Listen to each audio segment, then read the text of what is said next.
In the heart of Central Africa lies a country few outside the continent have ever heard of. Kidala, a landlocked nation surrounded by jungles, mountains, and rivers that run deep with history and blood. To its people, Kidala has always been a place of resilience. But to outsiders, it was a territory rich with resources: gold, copper, and uranium buried beneath the red earth. For centuries, outsiders looked to Kidala not for its people, but for its land. In 1962, the country gained independence from colonial rule. It was a fragile time, one where leaders rose quickly and fell even faster. At the center of it all was a man who promised to change everything. His name was David Mailna. Born the son of a miner in the north, he rose through the ranks as a schoolteacher, then an activist, and eventually a politician.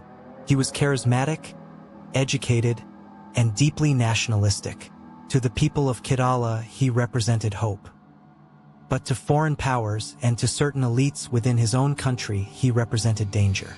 By the mid-1960s, Mailna had consolidated power as president.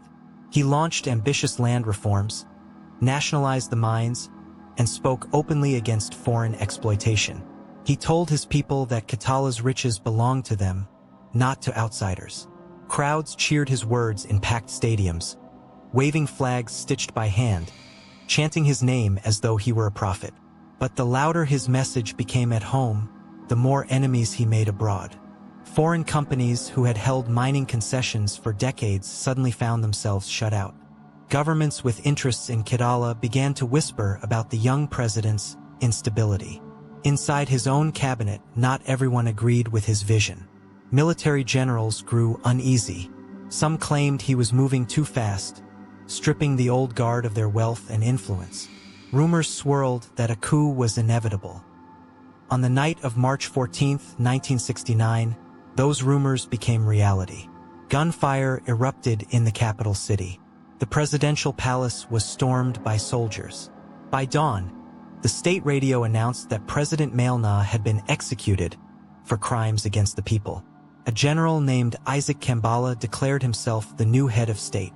The transition was swift, brutal, and, at least on the surface, absolute. But in the weeks that followed, questions began to surface. For all the reports of Malenga's execution, no body was ever shown. No photographs, no public display, no grave. The government claimed his remains had been disposed of to prevent unrest. But in a country where tradition placed enormous importance on burial rites, the absence of a body was more than unusual. It was unthinkable. Witnesses from the night of the coup gave conflicting accounts. Some swore they saw Mailna dragged out of the palace alive. Others insisted he was shot on sight. A palace servant, speaking years later under anonymity, claimed the president had been taken away in a military vehicle, still breathing. Another said he saw a helicopter leave the grounds that night, bound for the mountains to the east. The official story was simple. Mailna was dead. But the lack of evidence turned a clear-cut coup into something darker. A mystery, and for many, a conspiracy. In the months that followed, General Kambala consolidated power.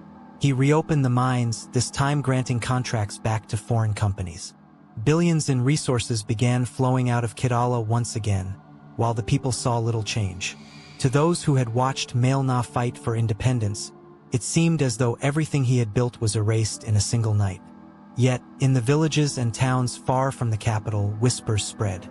Travelers claimed to have seen a man resembling the former president in remote areas.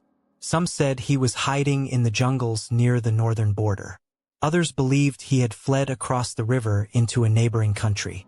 The government dismissed these stories as folklore. But the rumors never fully went away. In 1973, 4 years after the coup, a journalist smuggled a report out of Kidala. It contained testimony from a soldier who claimed he had been ordered to guard a secret compound in the mountains. Inside, he said, was a high-value prisoner kept under heavy surveillance. The description, he insisted, fit Mailna. The report was dismissed as propaganda by foreign officials. But the idea that the president might still be alive only fueled speculation. More strange details surfaced over the decades. A declassified intelligence memo from 1981 revealed that Western diplomats had privately questioned whether Mailna had been killed at all. An intercepted cable described credible sightings of him in the Congo Basin. In 1992, a missionary claimed an old man in a remote village confessed to being Mailna himself, though his story was never verified. What made the conspiracy so difficult to unravel was the silence of those who knew the truth. The generals who had staged the coup remained tight-lipped until their deaths. No official ever came forward with proof. No photograph, no document, no grave. Only fragments of testimony, each one adding to the puzzle but never completing it. For the people of Kidala, the disappearance of President Mailna became more than a political mystery. It became part of the nation's identity. To some, he was a martyr killed for daring to challenge the world's powers. To others, he was a ghost. A leader who never truly left, whose spirit lingered in the mountains and forests. And for many, he became a symbol of what could have been had his vision survived. Modern scholars still debate the case.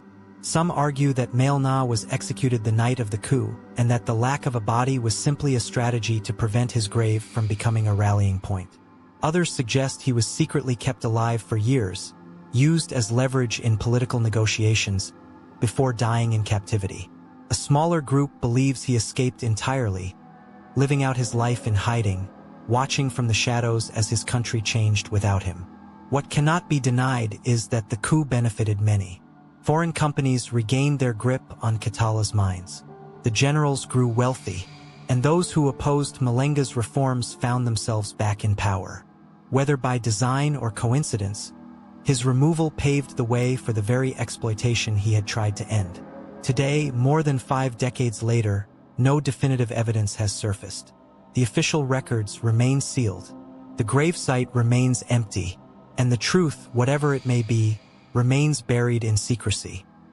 For the people of Kidala, the story of President Mailna is not just history.